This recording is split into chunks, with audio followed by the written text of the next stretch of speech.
Olá, vamos direto ao ponto hoje com uma das passagens eh, mais perturbadoras do Gênesis, né? O capítulo 34, a história de Diná em Siquém. Isso é uma narrativa que envolve violência, vingança, consequências bem trágicas. Para contextualizar rápido, Jacó está lá, recém-reconciliado com Esaú, e acampa perto de Siquém, em Canaã. Comprou terra, ergueu o altar. Exato. E é nesse cenário que a coisa toda acontece. E a nossa tarefa aqui é, desvendar um pouco essa história, né? Explorar as ações, as motivações. Isso. E ver o que diferentes comentaristas, as fontes que a gente analisou, dizem sobre isso. O que dá para tirar de um relato tão pesado. Certo, vamos lá então. Tudo começa com Diná, filha de Jacó e Lia. Ela sai para, como diz o texto, ver as filhas da terra. Uma jovem, né? As fontes sugerem aí entre 12 e talvez 16 anos. Saindo sozinha do acampamento para uma cidade estranha. Pode ter sido curiosidade, né? Talvez um pouco de imprudência juvenil. É uma possibilidade. E aí vem o Siquém, filho do príncipe local, Hamor. Ele a vê, a toma e a violenta. Os termos são fortes, né? Humilhou, violou. Sim, palavras que indicam a gravidade. Na cultura da época, isso era visto como uma contaminação, né? Afetava todo o futuro dela. Exatamente.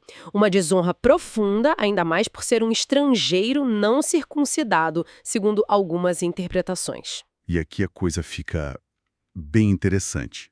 Depois da violência, o texto diz que Siquém se apaixona por Diná, que sua alma se apegou a ela. Ele amou a jovem e pede para o pai arranjar o casamento. Bem diferente, por exemplo, da história de Aminon e Tamar, que uma das fontes cita, onde depois vem a repulsa. Pois é, ele parece querer, sei lá, consertar o erro, né? Propõe casar, oferece dote. Sim, ele tenta falar ao coração dela, oferece pagar o que for preciso. Alguns comentaristas veem nisso uma tentativa de agir com alguma honra dentro do contexto. Mas tem um ponto crítico aí. Tem o fato dele manter Diná na casa dele enquanto negocia. Isso é um problema. É como se ela fosse uma propriedade já. Enquanto isso tudo acontece, Jacó fica sabendo. E a reação dele? Nenhuma. Silêncio total. Espera os filhos voltarem do campo. Uma passividade que chama atenção, né?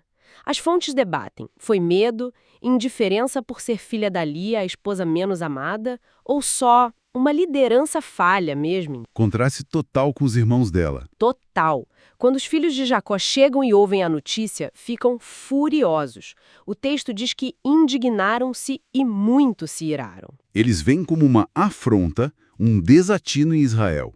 Algo inaceitável que feria a honra da família, da tribo toda. Essa indignação inicial é até compreensível, né, diante da violência. Aí Amor e Siquém aparecem para negociar. Propõe o casamento, aliança entre os povos, casamentos mistos, dividir a terra. E Siquém reforça, pago qualquer preço pela noiva. Ele parece insistir nessa ideia de reparar o mal. Pelo menos é o que ele diz. Mas os filhos de Jacó, eles têm outra ideia. Respondem com dolo, com engano. Fingem que aceitam a união, mas colocam uma condição. Todos os homens de Siquém precisam se circuncidar. Mas o plano real era outro, era vingança. Usam a circuncisão, o sinal sagrado da aliança de Deus com Abraão, como uma armadilha. Exato.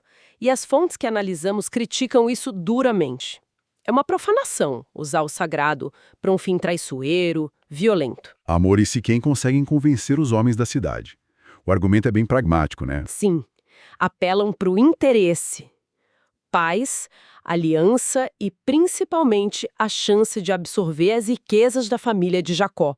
Os siquemitas aceitam por causa disso, não por fé. E todos os homens são circuncidados. E aí vem a tragédia. No terceiro dia, o dia em que a dor da circuncisão é mais forte, eles estão mais vulneráveis. Simeão e Levi, irmãos de Diná por parte de pai e mãe, Eles lideram o ataque. Atacam de surpresa e matam todos os homens de Siquém. Amor, Siquém, todos. Uma brutalidade sem tamanho. um massacre. E depois, os outros irmãos entram na cidade e saqueiam tudo. Levam bens, gado, mulheres, crianças. E resgatam Diná da casa de Siquém, Mas ao participarem do saque, Eles se tornam cúmplices do assassinato, né? Como as fontes apontam, mesmo sem terem matado diretamente. e Jacó finalmente reage. Mas a preocupação dele não é a crueldade, a traição. Não. Ele repreende Simeão e Levi porque eles colocaram a família em perigo. Vocês me trouxeram problemas, ele diz. Me tornaram odioso para os vizinhos. Foco total na própria segurança, na reputação, nos planos dele que foram arruinados, uma liderança vista como bem egocêntrica, né? Falha. Puramente pragmática a preocupação dele. E a resposta dos filhos é desafiadora. Abusaria ele de nossa irmã como se fosse prostituta? Sem remorso nenhum. Só a justificativa da honra ferida. Então, o que a gente tira disso tudo é um retrato bem sombrio da falha humana, né? Em todas as pontas. Sim. A possível imprudência de Diná, a violência horrível de Siquém, a passividade de Jacó, a vingança desmedida e enganosa dos irmãos, o oportunismo dos siquemitas, ninguém sai bem na foto. Fica uma crítica muito forte ao uso da religião como desculpa para a maldade. Com certeza. Mas, ao mesmo tempo, e isso é paradoxal, tem um vislumbre da graça de Deus que continua agindo apesar de tudo, através dessa família tão complicada. É verdade. Simeão e Levi são amaldiçoados por Jacó depois por causa dessa violência. Mas a tribo de Levi acaba sendo escolhida para o sacerdócio. Uma tensão fascinante, né? Essa graça que age de formas inesperadas. E fica clara a diferença entre uma indignação justa contra o mal e essa fúria cega, vingativa que destrói. A liderança de Jacó aqui é um exemplo clássico do que não fazer, né? Sem dúvida.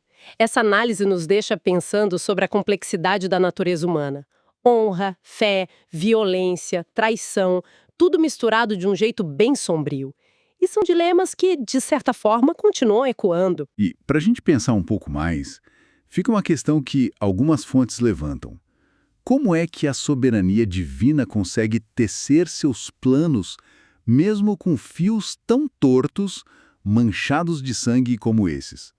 A história de Levi, depois, é um exemplo disso. É algo profundo para se refletir. Fica a pergunta, obrigado por nos acompanhar nesta análise.